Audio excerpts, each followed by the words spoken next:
Hard Hat's all about showing up to play hard, doing what it takes to win. If you want to cement legacy, win another. He's your third center. You don't want to pump him up too much, but it's hard not to. This is maybe the most I've ever agreed with you.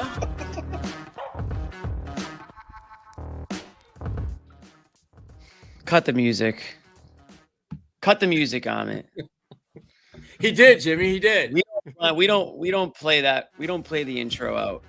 We don't play it out after a loss, after a game, I'm not even going to call it a performance.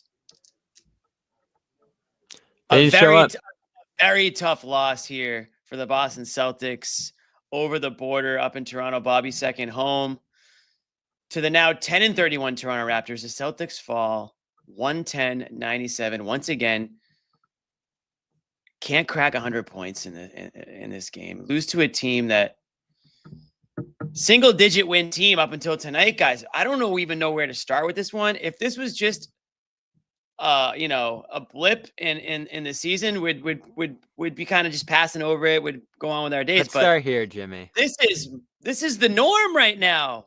This is more of the same. The new norm. Here we are, the new norm. What do you got, Bobby? You can start us off. Minutes into this game. Noah's itching to say something. But I just had a question for the group, but go ahead. Okay, you can minutes into this game. I mean, let's just go right to the beginning. 15-5. You're down minutes into this game.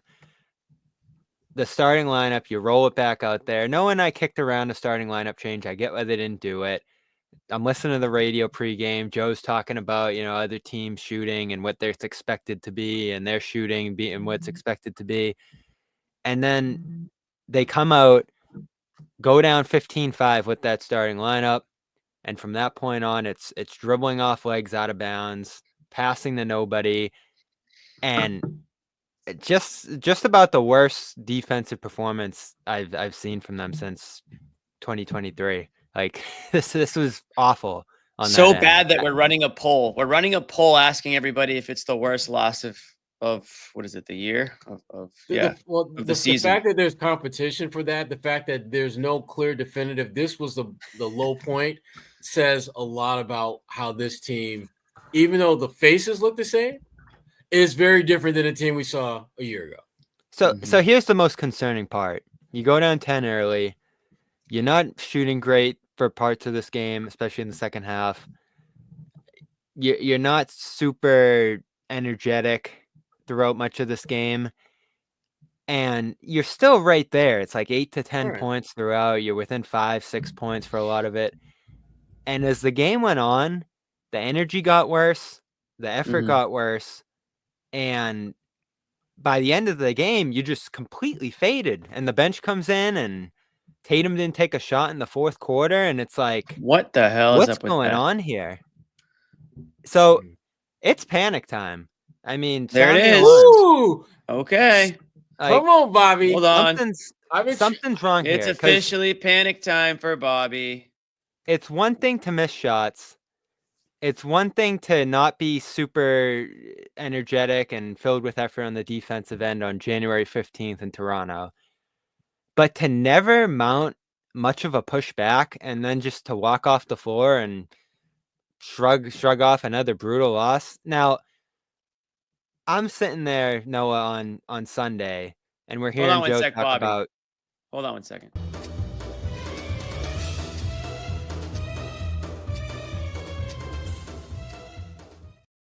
Okay, thank you. Now you can go. So I'm sitting there, Noah, on Sunday, and I'm listening to Joe talk about mistakes with effort, which was his big spin after that game.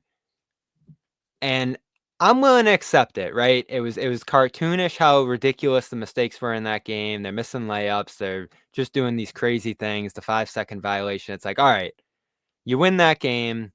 I'll write it off, even though the CJ McCollum shot almost went down, and we're almost talking about a even bigger disaster right now. I'm willing to sit there and believe that. Why? Because I'm always willing to sit there and believe these guys. They're taking the right shots. They're doing the right things. The right intentions are there.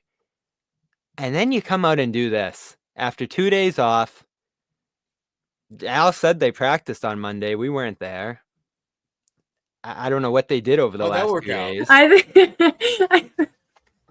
I I think that's the big scandal, Bobby, that they practiced when we weren't invited. Yeah, what's up with that? I don't know what's going on. Team here. only practice. I really don't. Players only practice. Unbelievable. It was shocking to watch tonight. I'm sorry.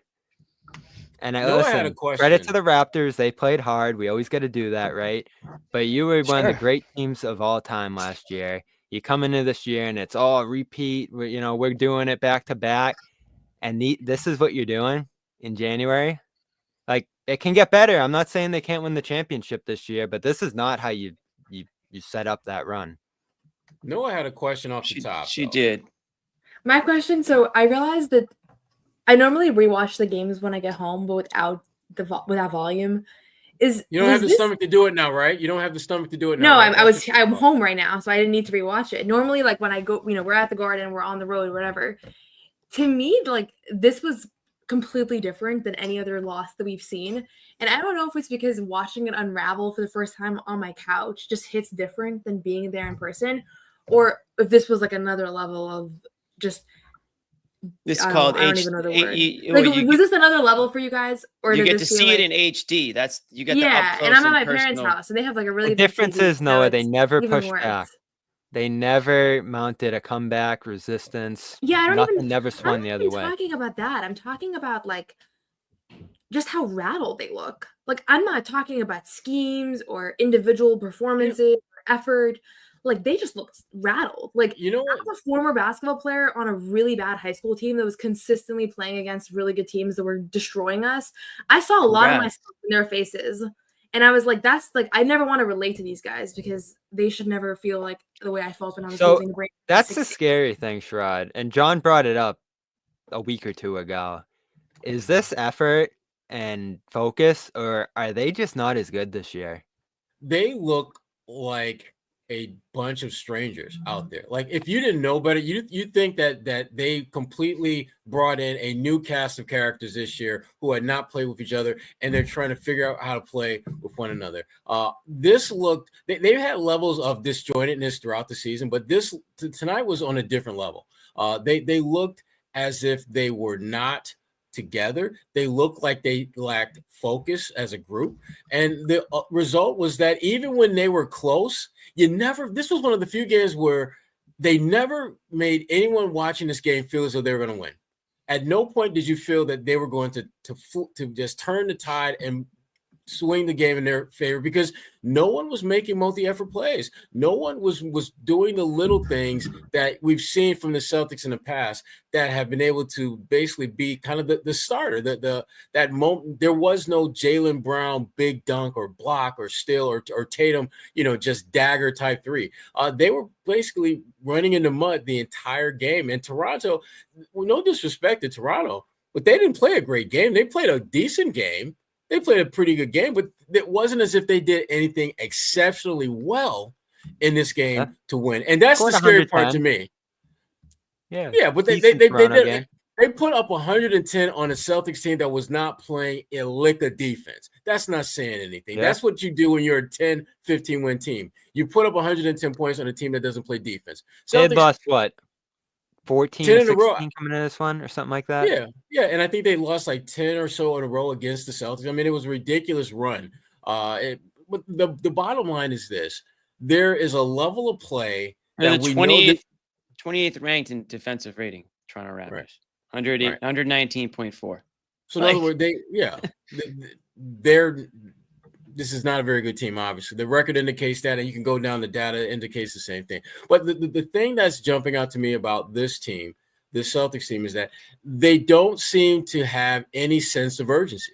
And I get it. It's January, and you're not supposed to be going all out. But what they're doing, this isn't even like average effort, average sense of urgency. They're not playing with any type of passion or energy or focus or the kind of things that we have come to expect from this team because of the players that they have. I'm curious, and we may get into it later, but if they were to make a change with that first group, what would you switch out?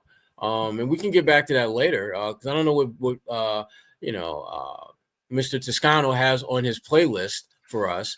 But I'm playing the hits tonight, baby. We're gonna go down. We're gonna try to get into it. I think the Celtics may have even started to break Noah a little bit. Oh no! No, For the Jimmy, first no. time. Say it the- ain't so, Jimmy. For the Say first it ain't time, so. I think for the What does first that time, mean? I think they're starting to break you. Like, I just think that you can't. You're on the far left of the panic meter for a reason, but I think I was going to say there's the reason why she has the green goggles on. exactly. But I think even you have to admit, Noah, that what we've seen since December, they're 12-9 since December 1st. This is a team that's playing slightly above 500 basketball, and they're eking out wins in some of these wins. I mean, they're very close to losing that Kings game, which is what not the Kings game. They lost to the Kings. They lost to the Kings. They just barely beat the Pelicans, a team that had 8 wins on the year. And then they lose to a 9-win Toronto Raptors team. So even now a net negative in January. And then they've got 5 of their next 7 games. 5 games in 7 days, which is a brutal stretch they're about to hit. Yeah, against some good quality teams. The Magic on Friday. You're playing a good Magic team at your worst right now. I mean, the Celtics will most likely be favored in that game because they're home and they're the Celtics. But I am not going to be a betting man on the Celtics Friday night against a Magic team that, has had success against them. Then they play the Hawks, a team that can beat you on any given night. Then they go on the road. They go out west for a 4-game road trip out west. Warriors, Clippers, Lakers, Mavericks. So all tough teams. And again, maybe the road will help them out. We thought it would, a week or so ago. And, we're dealing with, a similar show that we've had recently after some disappointing losses. So when I say they broke you, Noah, what I mean by that is I think that, you're starting to see some issues with this team, not just one-offs, but some things that are cause for concern, whether it's, I'm not saying if it's X's and O's, but at least maybe in the way that they're showing some of the effort out there and the way that they're not playing defense. And Bobby's been hammering this one for a while. Lack of defense. It's starting to show because they can't save themselves on the offensive end right now. Those threes are not falling at the rate that they were earlier in the year, where they could get away with maybe taking the foot off the gas on the defensive end. Right now, it's the worst of both worlds. It's the shots aren't falling, and then on the defensive end, guys are scoring any way they want. I mean, Jakob Ertl tonight was unbelievable. Jakob Ertl was unbelievable tonight. Jacob. Damn it. Every time I have to say that guy's name, I come up with something different. He was unbelievable tonight. Did he miss? I don't think he missed from the field. He was 8 for 8 at one point. And they're not getting stops, so they're not getting out in transition. And they're not getting out in transition, so they're not getting easy baskets. And then they're forcing threes. And then you should go 33% from 3 tonight or whatever it was, 35. And this is your recipe. So I'll throw it to you, Noah. Is there an easy fix here, or is it just getting back to basics? Is there something that stands out to you that they're not doing lately that they were doing to start the year? I think they need therapy. They need therapy. Don't we all, though? I mean, no, for real, though, I guess the place where I probably won't change my previous tune is that I actually really don't think they weren't trying. I think they, just have no confidence right now. On defense? I just... Here's my qualm with this effort thing, and then we'll move on from it because I'm not going to defend this team after this game, but I just want to make my point clear. It's just there's no reason to think that with all the pressure that they feel right now and all the discourse around Jalen's bad year and the team not playing well and everything around it, that they were going to come out today and not try. I think you're seeing them like they're literally walking in mud, right? They can't make a shot. They can't make a read. They can't make a pass. A couple of times I was like, it looks like you literally put 10 guys on the court that have never played together before, who have no idea where anybody's going to be. And so I guess that just doesn't resonate with me to be like, oh, they came out and they just didn't want it, or they weren't trying. That's fine if that's how you guys look. Brown doesn't care, all that. That's fine if that's how other people are seeing the game, and we can just see it differently, and that's okay. But to me, it looked like a bunch of guys that just looked totally in their heads. And Derek White missed a layup early in the game and sat there and was holding his head. And you're not going to make a 3 after that. And he was way off the rest of the night. But it's they're all so in their head. It doesn't look like they trust each other anymore. And their trust and their selflessness was what the key was to this team. They never had the best player on the floor who was so unstoppable that nobody could game plan for. It was everybody who just knew where everybody was going to be. They made the right pass. They found the open man. And there was just this machine that was perfectly in tune. And this machine now is perfectly broken now. And I don't, Mm. that's the way I see it. So I said it a while ago, I think the machine is broken. I think it's more broken than I thought. It's very broken. I have no idea how they're going to fix it, but there's a play. Fix it, Noah. Everyone's here so you can fix it for us. I'm just kidding. Bobby, go. There was a play, Jimmy, second quarter. Jalen missed a layup in transit, and this was we're going to have to spend a while on Jalen after this game because I don't know what was going on there. But he missed a layup in transition, ran back. He's trying to play up tough on Boucher and get a steal or, make something happen defensively, and he overruns him. Boucher does a bit of a give and go there, and they shoot a three, and he just sort of shoves Boucher and gives the Raptors another possession after they missed a three there. And I posted it. I'm like, what was that? And frustration. To Noah's point, they don't look like themselves stylistically right now. Like everyone's tweeting me saying, "Oh, they're just jacking threes."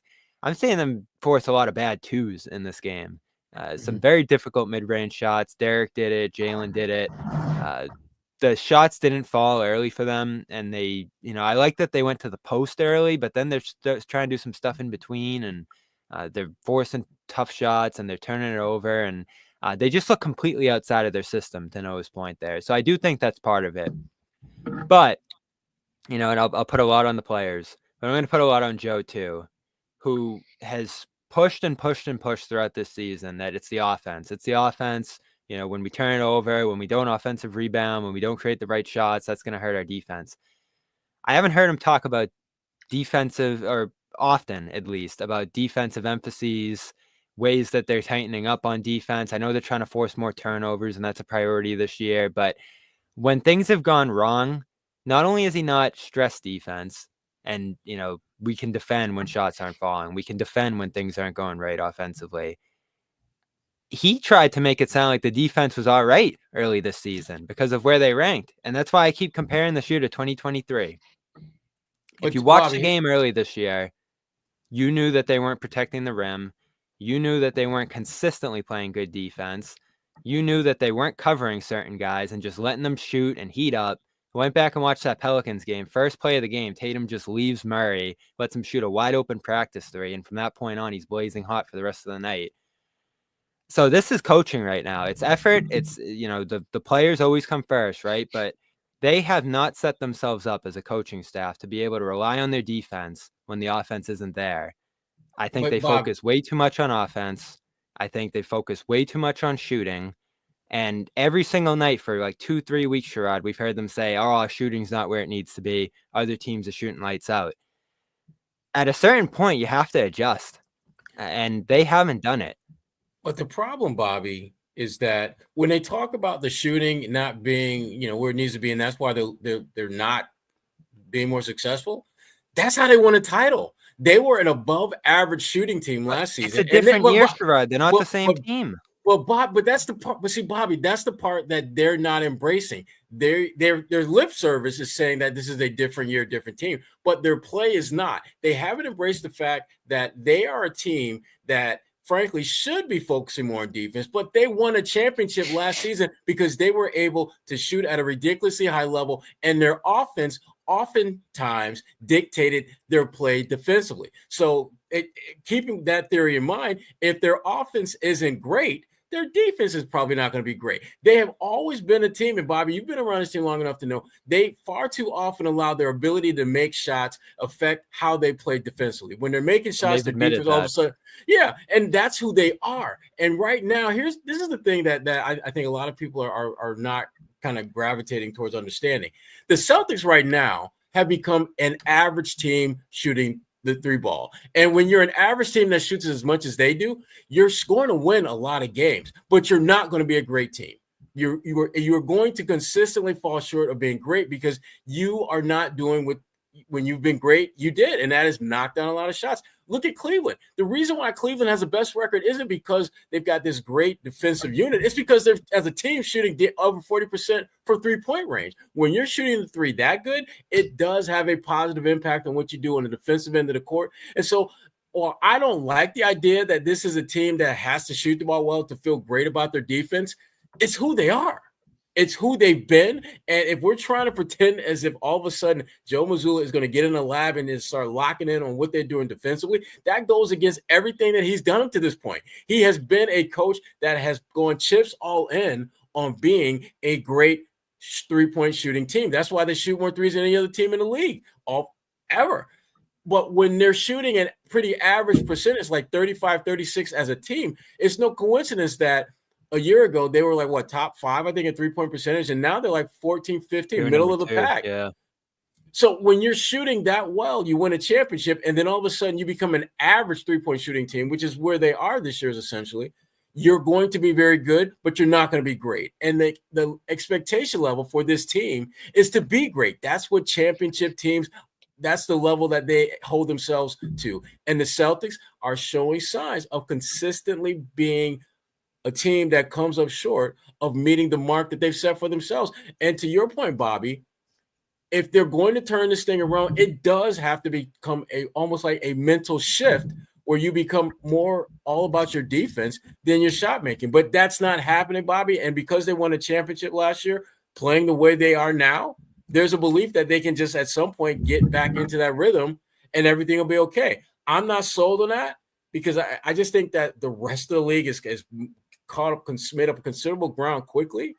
And the Celtics, to your point, Bobby, I don't think are adjusting to the new world that they're around. And that has created a new normal, unfortunately, for the Celtics, that they're going to win a lot of games, but they're going to lose a lot that they would normally win because they simply haven't adapted to the changing environment that they're playing in now. All right. Before we get into that a little bit more, we're going to tell everybody about our good friends at Prize Picks. Xanis isn't here, but he's got something to say about our friends at Prize Picks. This episode is brought to you by Prize Picks, the largest daily fantasy sports platform in North America. It's NFL playoff time, and it's now or never. Don't miss out on the last few weeks of football action with Prize Picks, the best place to win cash while watching the playoffs. You pick more or less on at least 2 players for a shot up to win 1,000 times your cash. Download the Prize Picks app today and use code CLNS and get $50 instantly when you play $5. That's code CLNS on Prize Picks to get $50 instantly when you play $5. Run your game all season long on Prize Picks. Prize Picks, and right now on Prize Picks, college football free pick, the Natty free pick. Woo-hoo. Will Howard projection discount, 99% off for the Natty. Can Will Howard throw 1 yard? To celebrate the Natty, Prize Picks discounted Will Howard to 0.5 pass yards for the big game. This free kick expires at kickoff on January 20th. Find it on the college football board now. Will Howard, going from 240.5 pass yards to 0.5 pass yards. So that's a free pick, guys. So download the app. That's your first pick right there, right? And then you build from there, and maybe you hit on a few, and you turn that into something more, and all of a sudden we're rolling here. So shout out Prize Picks. Okay, a lot of frustration in the chat, a lot of frustration on the panel tonight. As what are your thoughts, Jimmy? We haven't heard too much from you. Yeah, I mean, listen, I think I'm not angry. I'm disappointed. When your parents used to tell you that, I'm disappointed because I know what this team is capable of. It's primarily the same group of guys. They're finally all healthy and playing together. This is the starting lineup that's giving you these issues right now. It's another game where all the starters are in the negative. Tatum was a -1 as your best starter, and your best player. Derek White, my God. Derek White, we could do a whole segment. We should do a whole segment on Derek White because he's been somebody that's been uncharacteristic of who we know Derek White to be. And I'll pull up the stats here. Derek White today, 6 points, 2 of 9 from the field, 1 of 7 that from plus 3. minus, Jimmy. 0 steals, 0 blocks, 2 turnovers, and a -29. Ouch! A -29 that led the Celtics. Jaylen Brown came in second. They to worst, pulled them 3.5 minutes 23. into the first. Yep. Yeah. Something's off with Derek White. There's no reason to believe it's an injury. It's just, if it's a mental thing right now, I'm not sure what it is, but these guys aren't in sync. And Sherrod, you mentioned the Cavs earlier. Cavs are one team that comes to mind. Thunder that we just saw came to mind. A team that they're just clicking on multiple levels that we saw the Celtics as last season, right? It just felt like the Celtics were on another level.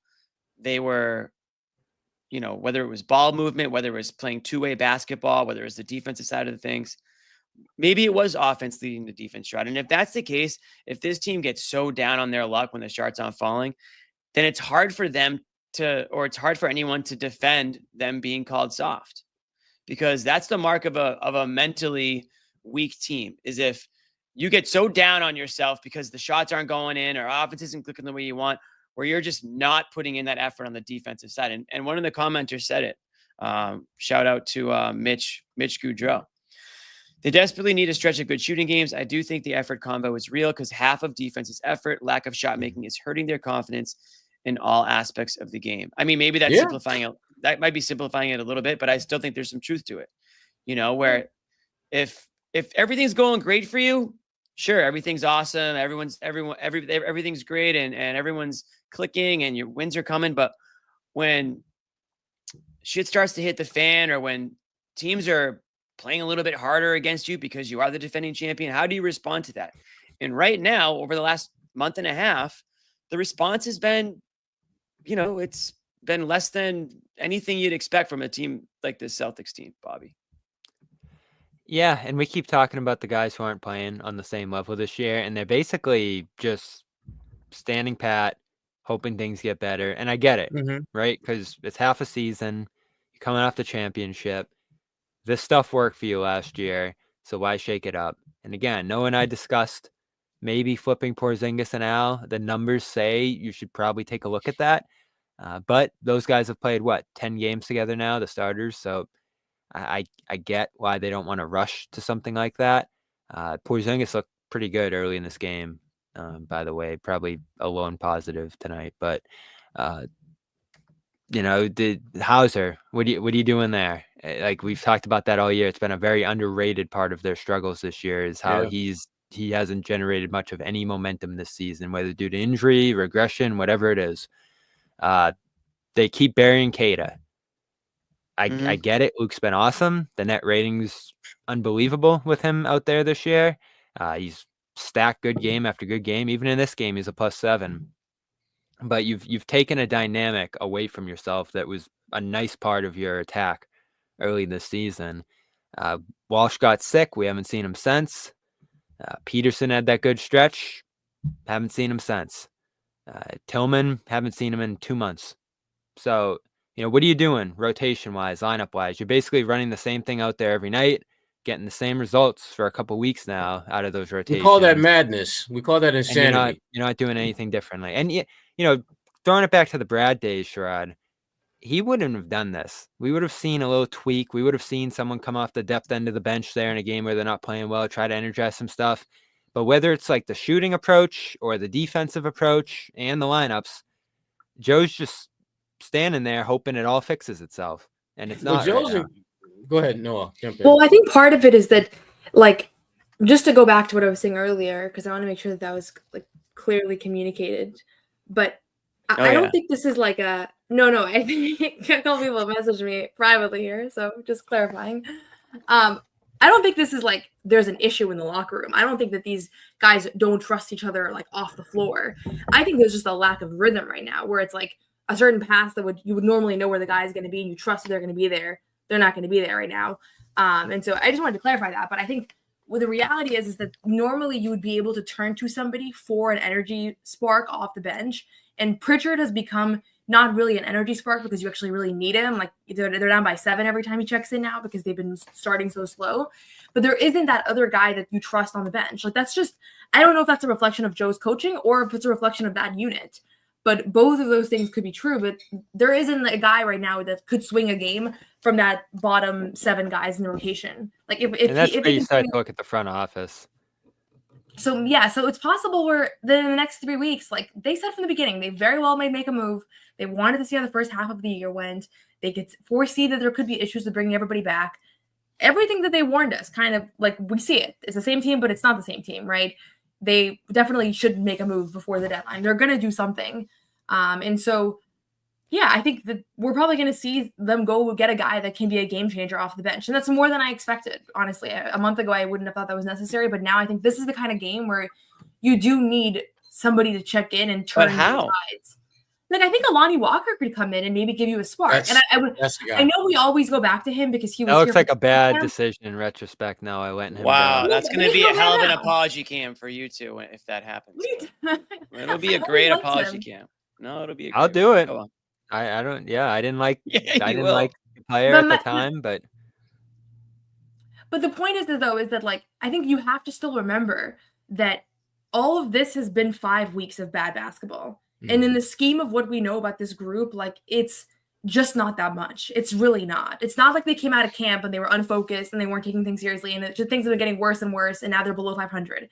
Like it's really just been since the end of November. It's a December to mid-January thing. But the point is when they're keeps going. Like when they're they're moving the goalposts. Right. When they're nailing threes, it's easy to look great. When you're not shooting good.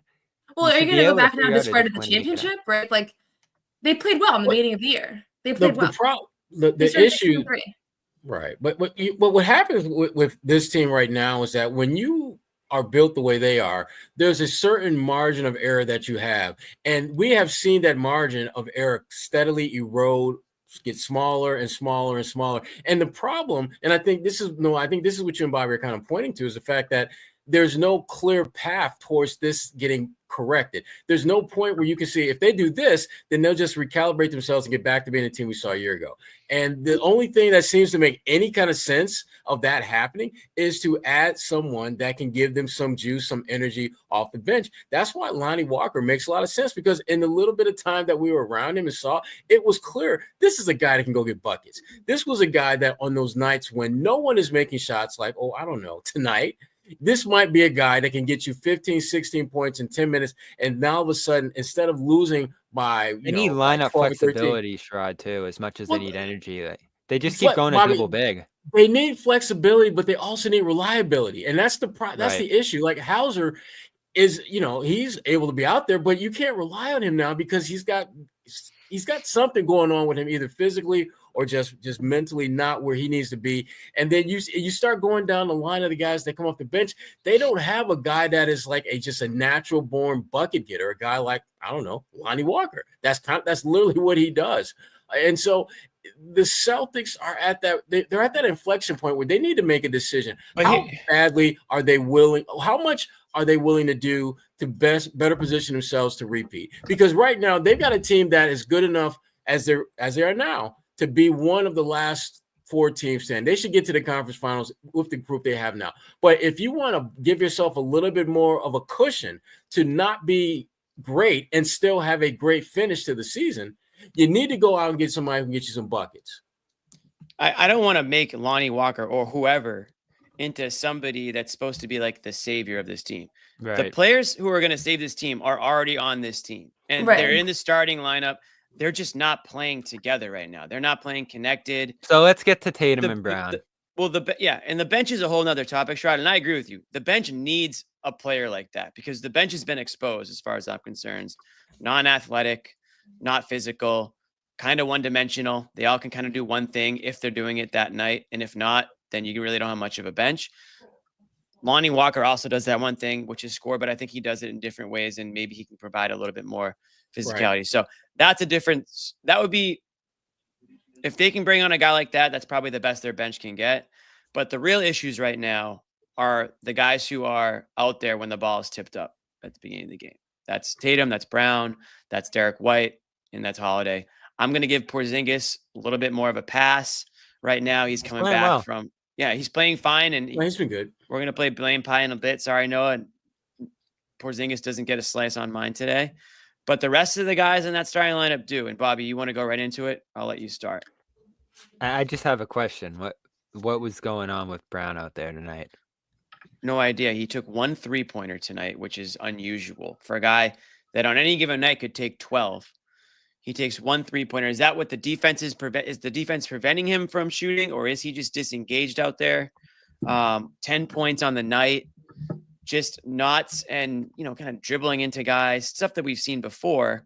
But, I'll toss up his line here. 10 points, 4 4 for of 16 from the field, 1 3-pointer, made it, but 1 3-pointer, 7 rebounds, 4 assists, 2 turnovers, and minus 23. Again, that's in line with the rest of the starters in terms of plus minus. So yeah, Tatum wasn't much better, 5 for 19 or something like that. No, so. he wasn't. And does this have to do with, and then Tatum? Well, let's take on Brown right now, but I'm starting to wonder if the rotations are starting to screw with things too here, Bobby. Yeah, and we've talked about that all year. Brown's talked about it being an adjustment. It's benefited Tatum, and I think it's the right move in that sense. And Brown has to find a way to adjust to some degree. Tonight, I didn't think it worked, though. No. Tatum sitting to start the fourth. And that's kind of when things went from bad to worse. But that's where Brown has to be able to get them through that stretch a little bit. And that was the stretch that killed them in this game. The opening, they gave up 73% shooting in the third. But to open the fourth, you're letting Barnes go right to the rim for 2. Jalen's missing a shot inside, and, you got the putback there. But they're just giving up basket after basket the other way. And all of a sudden, you're down 10 by the time, Tatum gets back in there. So, Brown missed a free throw in the fourth. Tatum missed a free throw in the fourth. Like, as bad as this night looked for Brown, I think they're dealing with 2 different things right now. Brown's not getting as much of an opportunity early in these games to find his rhythm and get, just acclimated to each game, see what teams are throwing at them, see what teams are throwing at him specifically, because obviously he's getting a lot of his stuff one-on-one out there. And for Tatum, and I wrote about this last week, he's playing so well that they need to adjust their approach a little bit to setting him up, not just finding the open guy and, putting the ball wherever the defense is directing it. They need Tatum to be central to this thing. And for him to not have a single shot in that fourth quarter when he's doing what he's doing this year, I know it goes against their approach a little bit, but this goes back to that conversation about this being a different year, this being a different team. Tatum, what did he shoot? 30 shots in that Pelicans game and 38 points, and he's just super efficient. He's getting all the looks he wants. He's basically carrying them to that win. I want to see something a little closer to that in this game, but the difficult part, Noah, is that naturally pulls away from what Jalen gets in these games. And if Jalen's not going to get his shots or his rotation or his minutes, is this the kind of effort and enthusiasm we're going to get from him? He just looked checked out tonight, and I don't know if it's because of that, but he is not playing great this year, and it's hard to look at anything other than that rotation adjustment as a reason for why. And, I know he's had the right shoulder injury too in recent weeks, and that's probably hurt his efficiency a little bit, but his approach hasn't been great. And the defensive punch he brought to start this season hasn't quite been there either. Yeah, honestly, it was a very strange performance by him. Like, he just looked so frustrated. He looked slow, like he was moving slow, which I don't know if it's because he wanted to be moving slow or if he's in pain or something else.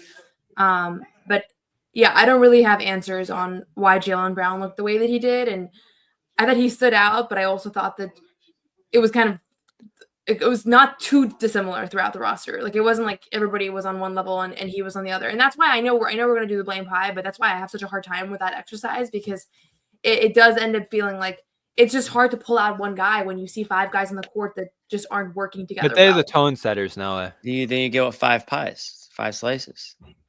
That's the beauty. Slices, Jimmy, not 5 pies. We're not trying to make a bakery. We're trying to. And I don't want to pull too much blame from Tatum either, because his night might have looked a little better statistically, but he gave up that late putback to Pirtle. He wasn't that's my point, at the level he should it's either. Really not about one player. It's about 2 players. It's Brown and Tatum.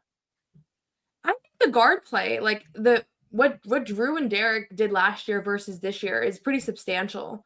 And again, this is like that's why I don't love the effort thing, because I think Derek is trying, but he's not who he was earlier this season and who he was last year. And I think it's really hard for them to I've maintained this from the beginning of last season that he's underestimated in how much he impacts his team.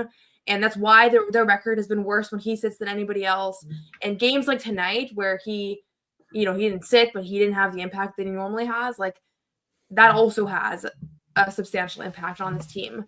So I don't know. It's really hard to have answers because, again, like the only thing that makes sense to me is I feel like I'm watching something and I do think it's going to click, but I don't think we're going to have an explanation when it does. I don't think it's going to be because they changed the rotation or they signed somebody or something like that. It's like, it just looks to me like something that's out of tune, out of sync. And maybe it's never going to be fixed and they're going to blow the team up, or it'll be fixed in 2 weeks and we're going to remember this really bad 6-week period. And we got some quotes coming out of the locker room in Toronto. Finally. Kristaps Porzingis talked after this game. Adam Himmelsbach said he was noticeably frustrated after this loss and said the Celtics had no spirit, no personality. Facts. He ain't wrong. Facts. He ain't wrong about that. Yeah. Every team has ups and downs, he said. Just tonight, it feels like shit right now, and we played some bad basketball. He's right. Tatum went to the line in the fourth quarter, Bobby, but yeah, there's no official field goals there, and went into the game with 8 minutes left. Obviously subbed out with the rest of the starters with about 2 How minutes can that left. happen? How much of it is players or the on They shot coaches? him? How 50% can that from the happen? line. What's that, Noah? They shot 50% from the line. Yeah, like, they missed a lot of couple this is for just Porzingis. that's why it's hard to break all this down. Is like I don't know. It's But this is you go from the top down, Noah. Like, I think Tatum's playing well, but he can't just sit there and say, I'm putting up numbers. That there needs to be some continuity to the way that guys are playing. And I think he's taken the right approach. Like, Jimmy, I give him zero blame for this year. Who? I think he's played great, Tatum. I think he's Oh, set for a the tone year? for the most part with his play. His defense could be better. Like, I do think he's coasting on his reputation on that end a little bit right now, and he's a guy who can be a difference maker on that end. So if there's any blame I'll give him, it's that. And then you go down to Brown. Like, I know it sucks. You got to adjust a little bit. Your roles change. Maybe you're more of a passer than a scorer this year, and I don't think that's the right way to use him either. So there's a whole discussion to be had there about how they're utilizing Brown, but he hasn't responded great in recent weeks. And then, you go down the roster. Like White, I think there's some excuses there for how he's played, but hasn't been good. Holiday, like, it's tough for me to kill him. How much do they even use him? Porzingis coming back off the injury, actually playing decently. It's tough to blame him. And give me a break when people start blaming Cornette and how, like, Oh, here comes the Cornette defender. Give me a break. was anybody blaming Cornette? Not on mine. No, but that's what they usually. He Bobby's didn't play fighting enough. fake haters. He didn't Bobby- play enough in Haters. this game. But Oh, if he nobody played brought up more, Cornette, that would have Bobby. happened. It's in your mind. Real Well, if we're quick. pushing since we're- agendas, Pritchard should have played more. So There we go. If we're going to toss blame around, before we officially slice up the pie, let's hear from our sponsor, Game Time. And then we'll slice. This episode is also powered by Game Time, the best place to get tickets to the games, events, and concerts you want to see. Take the guesswork out of buying tickets with Game Time. Game Time is filled with terrific features like all-in pricing, so you know exactly how much you're paying.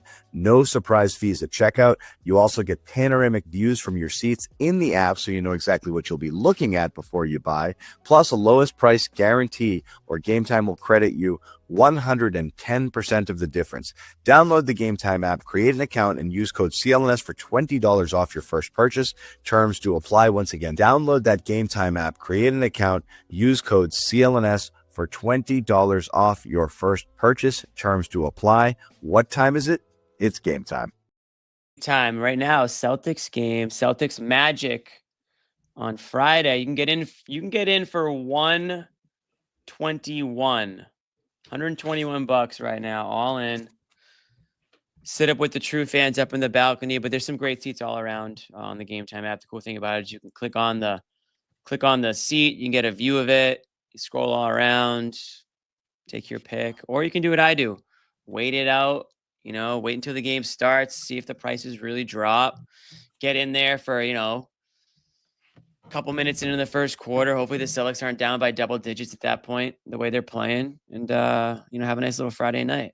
All right, blame pie time. You better show up for that game, Jimmy, because they're going to lose that one if they don't. They got to show up for that one. They absolutely have to show up for that one. Look at this. Magic are a little banged up, though. Hawks are too, so we'll see what happens. And obviously, it'll be a chance for Kata to finally play because they're going to have to do the Porzingis-Horford rest thing.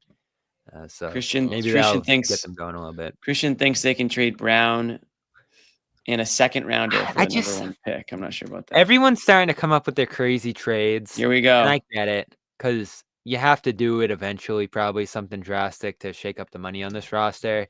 But you can't do that now. You're just not. So get it out of your heads. They're going to tinker on the edge of the roster, and it's going to be on the top 7 guys to figure it out here. All right, it's blame pie time, Amit. Let's get this over with. Here it is. We're cutting it up. We have the pie sliced into 6 pieces already. These are your 5 starters. See, And Joe Mazzulla. The bench gets a break tonight. We're not blaming the bench for this game. This is a blame pie for the game. Pritchard had himself a game. Noah Horford was pretty good tonight. I'll give him a little credit for that. Horford airballed a couple of threes. You know, I wouldn't say. no, these are the right folks. I only have 5 slices to give out tonight. Okay, so you going? Okay, I'll let you start, Sherrod. Okay, well, let's just start with the guy that is not getting a slice tonight, and that's Porzingis. I thought he, of all the starters, I thought he was the one that actually looked like he knew what the hell he was doing out there most of the time. So Porzingis, you get a night off from the blame pie game. All right, yeah, there you go. Now, Drew Holiday, I give him 10% of the blame pie just because I can't look at him and look at the rest of these guys and say that there's equal blame. That's just not the case. Sure. Joe Mazzulla, I give you 20% of the blame pie. I like that. Because, again, I think he's certainly part of the problem, but I don't think he is the problem. And so and Derek White, I think Derek White also gets 20% of the blame pie. To me, you're at 50. So I'm 50. Jaylen Brown and Tatum each get 25. Okay. I think they're equally responsible for what we saw tonight. And frankly, their inability to impact the game in a positive way was a little bit more so than the other guys. So 25 Tatum, 25 Brown, 20 Derek, 20 Joe, and 10% for Drew. All right, I'm going to go right now. I'm going to go 25 for Brown, 25 for White. That's 50. I'm going to go 20 for Tatum. I think Brown and White, I think they got to take a little bit more of the onus in this one tonight. They just combined for 16 points and just like completely blasé performance. Tatum, honestly, the fourth quarter makes me want to give him more than 20% because he just completely no-showed. Yep. But also Joe puts him in at the 8-minute mark, takes him out at the 2. I mean, he didn't really. I think Tatum should have the rotation took it upon himself tonight. Yeah, the rotation stunk, and that's why. Okay, so I'm at 50, 70. I'm gonna give 20 to Joe and then 10 to Drew.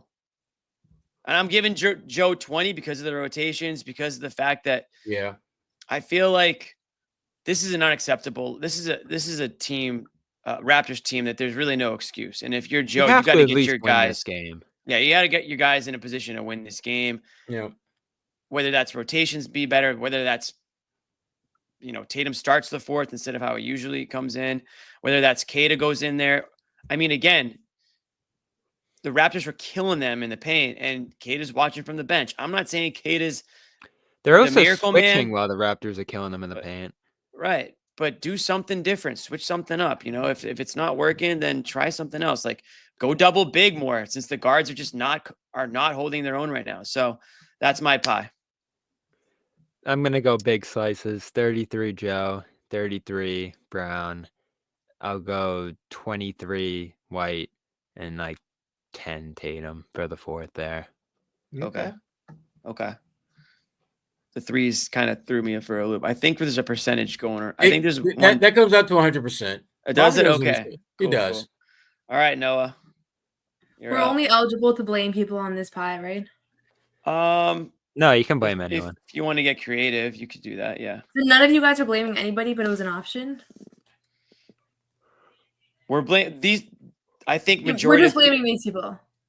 No, you can blame anyone. I mean, majority of people probably would have blamed Noah, people in this pie, but cut the slice to who you want. Yeah, it's your pie, Noah. You baked it. Okay. Don't pull a Xanax and like give it out to like I'm getting hungry. Like injuries. 20% Joe. Okay. 20% Derek. No. 20% Joe, 20% Derek, 20% Drew.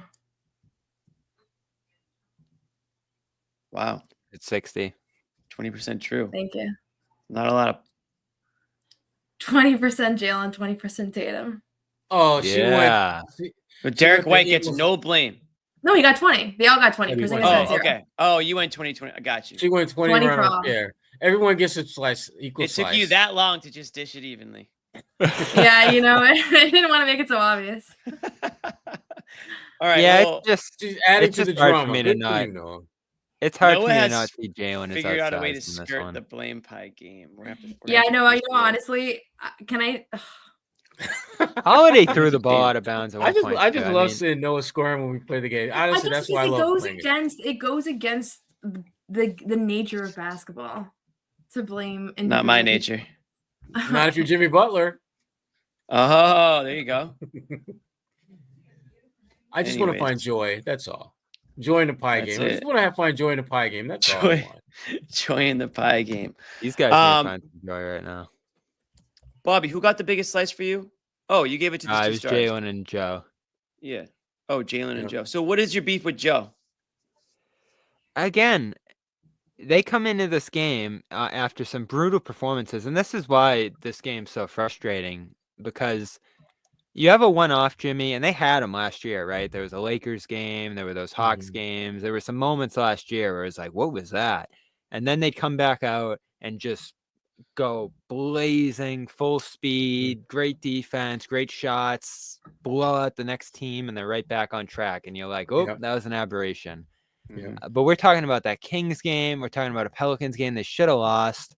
We're talking about countless games over recent weeks now. The Magic one without Tatum. Like, you can just rattle them off at this point. The Pacers one. And this is still what we're seeing. Like, there's no answer to the struggles we're seeing from the previous game. And I think looking ahead to Friday now, are you expecting them to come out locked in, looking amazing for that game? Maybe the fact that they have to change things up now because someone's going to sit helps them a little bit here just to break some stuff up. But that's why I go after Joe, because he's just been standing there saying, oh, the shooting's going to come around. Oh, these guys that we're expecting to not shoot as well, they're going to come back down to earth. And just rolling the same lineup out there every night, even though the starting lineup statistically has been really bad to start this year. So that's why I put a heavy blame on him, because he's just standing there. He looked lost at times on the sideline tonight, Jimmy. And he called a lot of timeouts, but there were no major adjustments to what was going on out there. And this is a game, as bad as it was, you're right there throughout, 5-6 points. And it went the other way as the night went on. It got worse. And no indifference coming off the bench. There's no rotation adjustments. You put out that lineup at the start of the fourth that Noah mentioned, went off the rails. I don't know what Joe was doing out there except just praying that it was going to get better. And the defensive stuff's starting to drive me crazy. Maybe not starting, because I've been talking about it all year. It totally is, Bobby. You're beyond starting to. Yep. What is up? Noah, can you explain it to me? No. They're just hoping guys miss. I see you every day. You think if I could explain it to you, I would have done it by now? She would have done that by now, Bobby. I guarantee. Noah, save him. I know it's a big... I just want to say I'm just chatting too it's lively because I wanted to pin something. I know it's a big part of NBA defense now. I know that they did it successfully on New Year's Eve against this team, and I don't think it was a major problem tonight. But why is their defensive approach just hoping guys miss shots?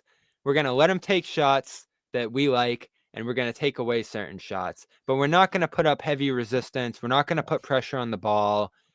There was no wrinkles on that side of the ball in this game. You didn't really see them show a zone look or, do some of the full court pressure that we've seen from them. They didn't force many turnovers. A lot of them that the Raptors committed were just self-inflicted. So they're just playing this super passive approach. I know John's talked about it a lot, and it worked for them at times last year. But, Jimmy, to me, that's something that a bad defensive team has to do. We have weak links. We have to hide some stuff. We're going to just, hide a guy on a bad shooter, maybe have him help. We're just going to take some stuff away and try to minimize the damage defensively. This is still, for all intents and purposes, that team we watched 3 years ago now in 2022 looked like one of the best defenses of all time. And you don't really have to go back that far. The defense last year was amazing. It was a big underrated part of their success. And instead of getting into the body, instead of scheming up some really aggressive ways to take guys on. They did it against Minnesota. I'll give them credit for that one. But more often than not, they're just hoping the worst player on the other team misses a bunch or giving up mid-range shots to guys and hoping that the numbers work out. They're basically playing an inverse of what they do on offense. And if someone's hitting a lot of shots like in the New Orleans game the other night, or the switching's not working like tonight, like there's got to be some other stuff you can go to on that end. And too often, all I'm hearing out of them is offense, offense, offense. We got to take the right shots. We got to get offensive rebounds. We got to do this and that to prevent it going the other way on defense. And in the half court tonight, Jimmy, you just got punched in the mouth. Yep. They went right Over to and the over rim. again. They cut. There was no awareness to cutters, which is a big trend in the NBA this year, obviously. A lot more cutting and a lot more handoff stuff and just reads on offense rather than premeditated stuff. They don't look ready, Jimmy, night in and night out. And that's on the coach. I'm sorry. Mm. How else one can you quote. explain the bad starts, too? Can you help him, Is Noah? that a rhetorical question? Because I can't explain it. But I got one quote here from John Corrales from Tatum. Quote, "We're going through some shit right now. It's tough, but we said after the game, we got to go through it together as best we can. Stick together." Team meeting. That's the Tatum Team quote. meeting. Yikes. Maybe Noah. that meeting that they didn't have, they should have. Didn't have her. I don't think they had it. Al was like genuinely confused. Al Damn, wasn't that's a invited, tough maybe. quote. That must have been on because I don't think John's at the game. I think they're just showing on the broadcast some of the. That could be. Yeah, I mean, Like, from the I'm just on locker room. Twitter, just reading. I know, but I want to I watch think these Adam's full. there, it looks like. I think it's just Adam. Okay. Well, if I click on Adams, we already got the Porzingis I'm Yeah. going on YouTube. quote. I wonder he what Joe, said. Joe must have just said some. Tonight feels like shit nonchalant right stuff. now, and we played some bad basketball. That was the only. And I guess Porzingis also said they had no spirit and no personality. I have a good So, tweet from John.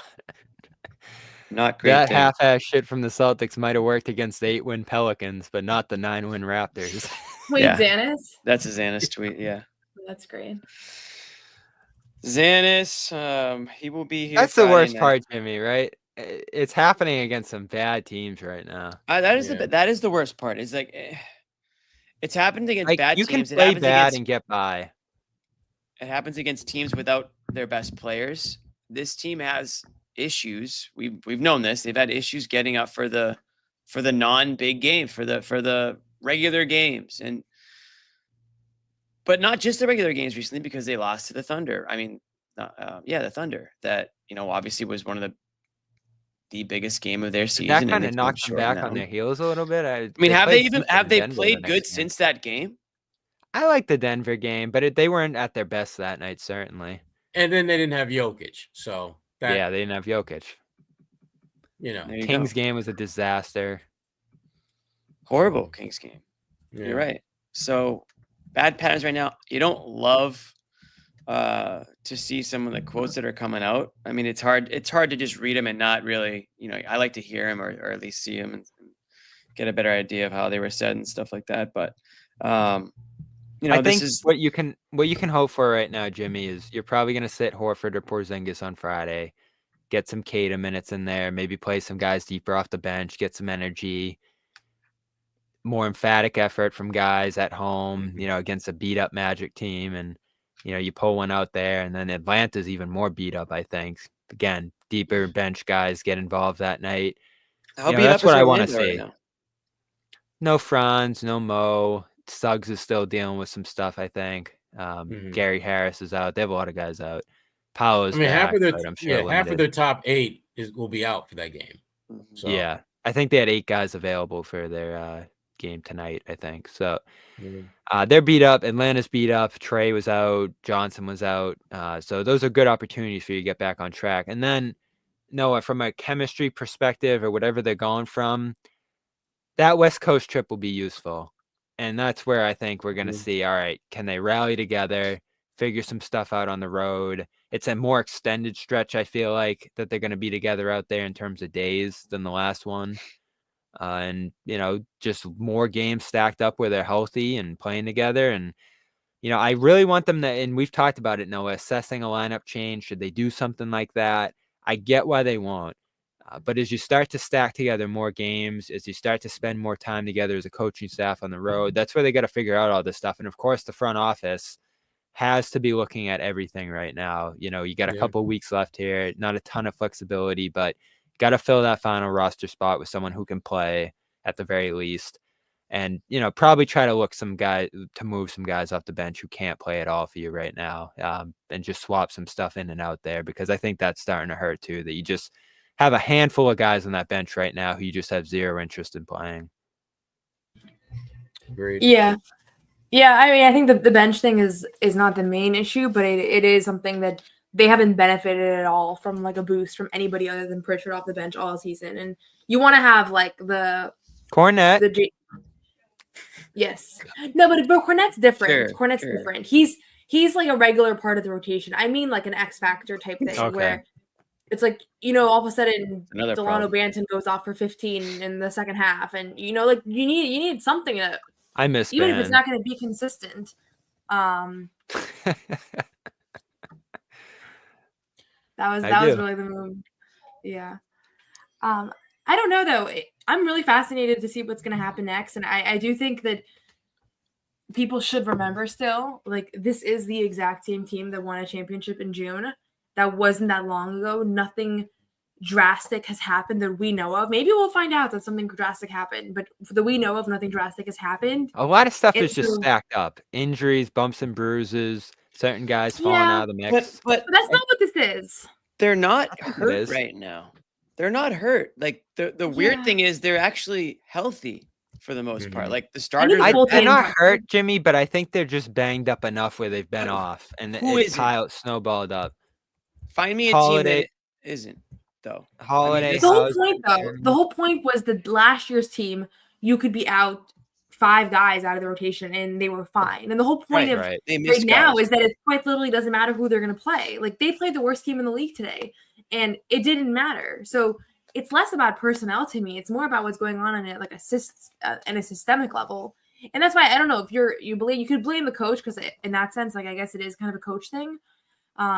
But I don't know. There might be I saw someone in the chat said there might be like disagreement around like styles to play.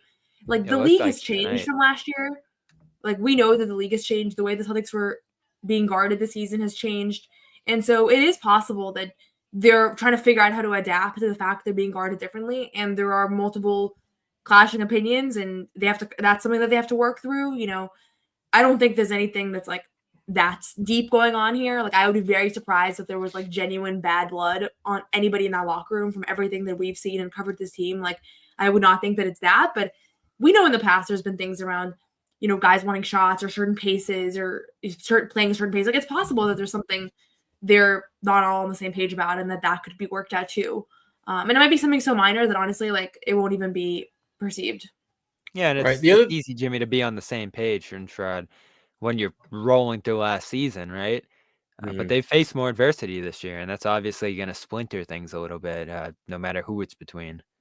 Yeah, and the other thing that we really should be mindful of is that at the same point a year ago, they had 3 more wins than they have now. So it's not like they've fallen off this cliff and are just absolutely, hell-bound for basketball purgatory. They're 3 games off the pace that they were on a year ago when they won a title. But the difference is that even though they have, come on, Sherrod. Look, Jimmy, can I finish? Jimmy, can I finish? Come on, can I finish? Don't give him a break.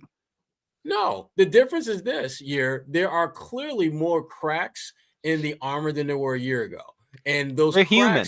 are Not only are they human, but they're flawed. I mean, that's right. Taking that humanity to another level. They were superhuman last year, and now they're just human. But now, I mean, you're looking at problems with the bench. You're looking at a disjointed look with the starting unit. You've got, Joe Mazzulla. You're not really sure what exactly is he looking to accomplish. You see a lack of flexibility, not only in terms of the way they're playing, but also the way they're being used by their coach. And it all adds up to a team that doesn't look as dominant as they did a year ago, a team that looks very beatable, and not just losing a game, but losing a series. It's not as inconceivable now as it was maybe 2-3 months ago that the Celtics could get beat in a best of 7. There was not a team in the NBA, no matter what the record said 2-3 months ago, that I felt that Boston wouldn't beat them in a best of 7. I think there's at least 3 teams that could beat them in a best of 7, and it would not, at this point, based on the way the Celtics are playing, it would not be a surprise. OKC, Cleveland. Is there a third? Yeah, Maybe your New Knicks, York. Jimmy. New York. I was Yeah. wondering if The you were only gonna thing say I'll New say York. about them is they are running their team into the ground. They are, and they're gonna. That's and Tibbs right there. Yeah, to me, they're like a distant third among those 3 teams that I'm talking about. But OKC and Cleveland, absolutely would not be surprising. Yeah, and again, we're what is it? 28 plus 12 or 40 games into the season, so we're not quite halfway, but we're about to be on Friday. Yeah, and this is where the Celtics are. 28-12, not a bad record, obviously. You know, they're No. sitting in second place in the East, but it's just if you break it down a little bit, you know, further, the play as of late is the reason why you're not talking about a 28-12 team with the same, you know, right. happiness or level of excitement that you typically would because of what we've seen of late. And I put a stat up there, 6-8 since Porzingis returned. That's a weird one. It is It because is he weird. played He's well. mentioned it a few times that like he feels like his return has thrown things off a little bit just because he's trying to get back into shape, and you know they're playing together for the first time in a while.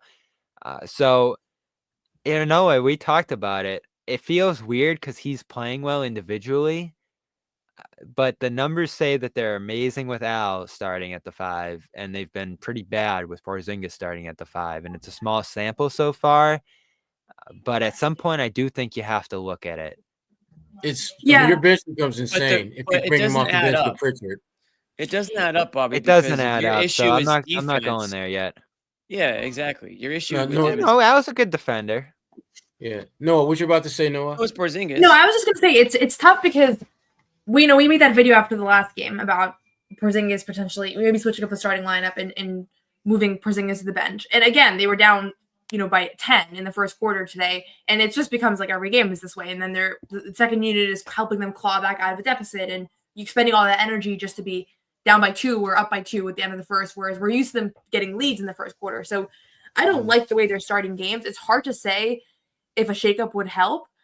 And I think there's a fine line of, on one hand, I would love to have seen Joe take all 5 guys off the floor today and put in a new 5, like old fashioned, like playground style. Yeah. Because it was just so hard to watch. Like you don't have to blame anybody. You don't have to be mad, but it's like this sucks and we're not getting anywhere and we look terrible. Let's put in a new 5. That's splitting the blame pie up into 5 equal pieces, by the way. There it is. Doing that. That's kind of Fine, what but you I'm did, saying Noah. that The you Noah have 15 guys on the team for a reason, right? You have to have the ability, like, to believe that they can come in and play basketball for a few minutes. So my point is that on one hand, that's what I would do, and on the other hand, I understand Joe's thinking of I can't just like give up on this lineup, right? Like I understand why he doesn't want to tinker with a 5-person lineup that should be the championship starting 5. And so right now, like, do you want to put Pritchard in there to infuse some energy? And he's one of the only guys that looks like he has any confidence with the shot. Like, sure, you could put Pritchard in as well, but I understand why he doesn't want to tinker with it too. So I get both sides, and it'll probably take a little bit of time before he has to make that adjustment. Like, it'll probably take a couple more weeks, and then he might have to do something if he feels like this starting group is like a constant thing where they're always starting on the wrong foot. But I get why he hasn't done it so far. The All-Star break will be interesting because I think that's that point where if you're Joe Mazzulla, you have to really sit down and assess what are you going to be like as a team going forward for the rest of the season. Is that the time when you seriously break down the pros and cons of making a change and ultimately make a decision? I just don't see him doing anything along those lines at the earliest until right after the break. Because again, that will give him a chance to assess the situation and not be so moved by the actual games being played, but actually look at the situation in its totality and then make a decision from there. But if Joe is saying that he isn't giving it some thought, I mean, I don't see how you could not be giving it some thought. And it's not even so much about replacing player X with player Y or anything like that. It's just simply about shaking up your unit so that they can, as a team, you play better. That has to be the focus. And I'm not clear on just how much thought Joe's putting into that process. I'm like trying to find quotes, Did footage. Joe do a press video. conference tonight? If he did, I'm seeing zero reporting of it. The only thing I've found is that one Porzingis and that one Tatum. Yo, if I was on the ground in Toronto right now, I'd be live streaming. You would be in there. You would be in there right now. But every single word that was uttered would be on Twitter right now. I wish that I could relay some quotes and some information coming out of did Toronto. What he always did, Jimmy. We'll take a look at it, and we like the shots and blah blah blah blah blah. I was even on I'm on like the TV stations here trying to see anything. Nothing. Crickets. So unfortunately, we don't have any other information to add off this one. But I mean, the one quote from Tatum is probably sums it up.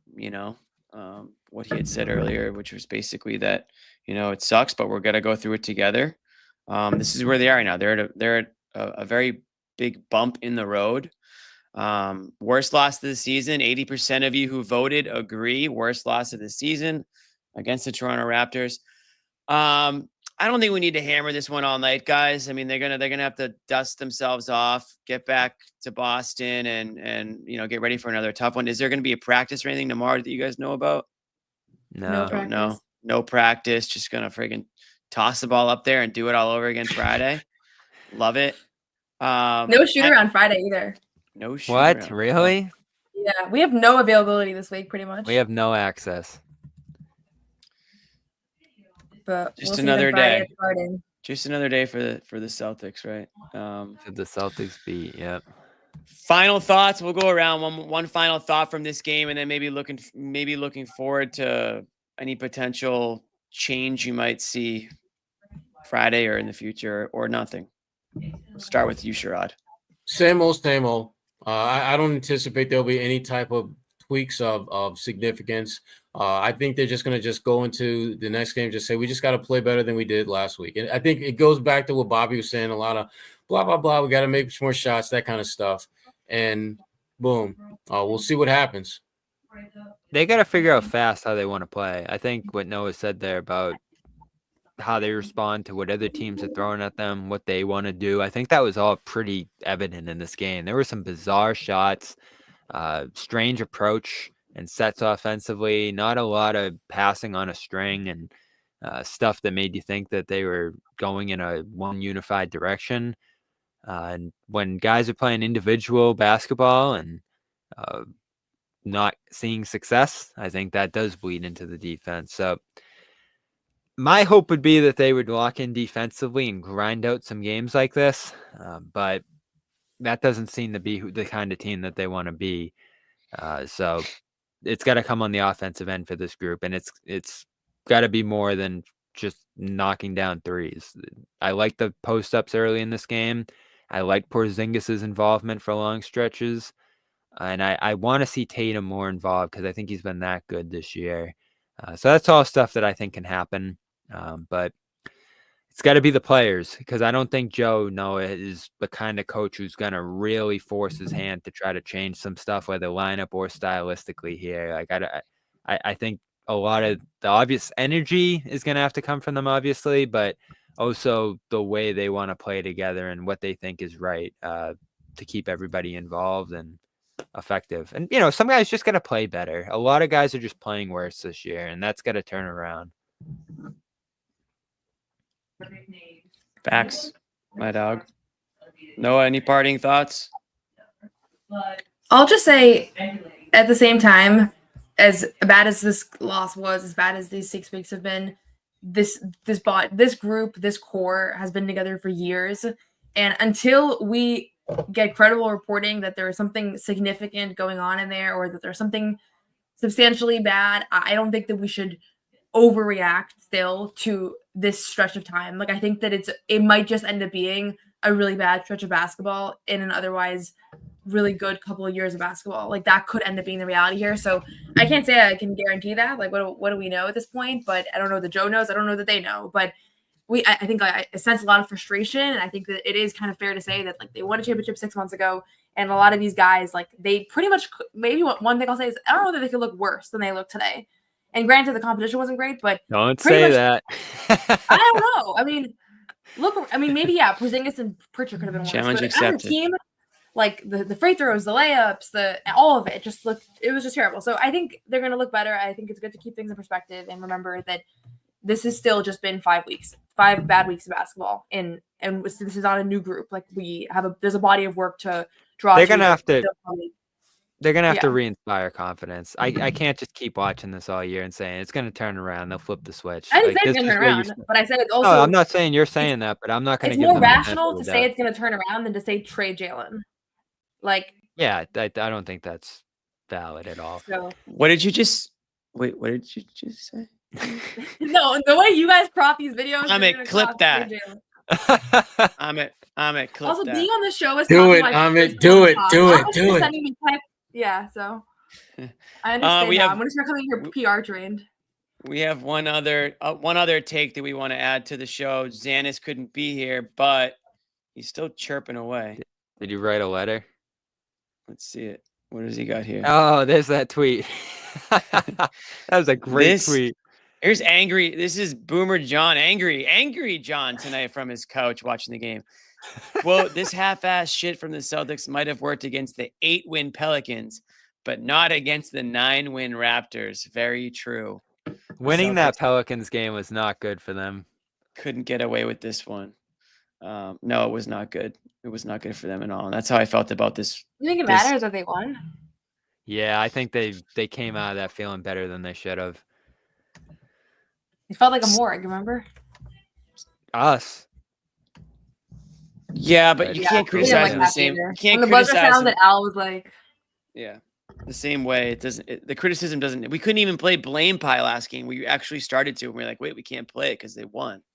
That's how bad of a win it was. They were a little roll from losing after just unthinkable McCollum breakdowns. Layup. Yeah, and that's the other thing. We'll leave on this, but the fourth quarters right now with the Celtics team are getting uglier and uglier. Pull that up. Can you pull it up before we go, just to see? We'll end on the fourth January quarter, specifically. In the fourth quarter, what do we got here? They are currently a net negative 17.6, which is 27th in the league, worse than the Wizards, Jazz, Nets, and Hornets. Oh, wow.